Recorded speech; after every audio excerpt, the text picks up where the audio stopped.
వాడు. అట్టి చంద్రుడు వినాయకుణ్ణి చూచి వికటముగా నవ్వుతాడు.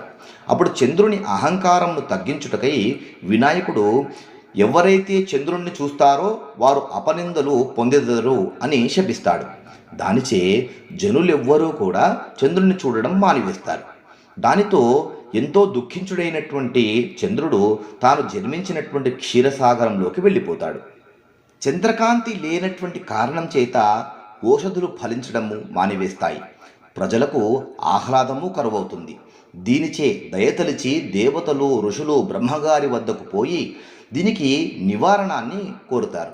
అప్పుడు బ్రహ్మ భాద్రపద శుద్ధ చవితి నాడు నక్తవ్రతము ఆచరించవలెనని, అంటే పగటిపూట ఉపవాసం చేసి సాయంకాలము విఘ్నేశ్వరుని పూజించి మోదకాలు, ఉండ్రాళ్ళు, పండ్లు, కుడుములు ప్రత్యేకించి దోసపండు నివేదనము చేయవలని సూచిస్తాడు.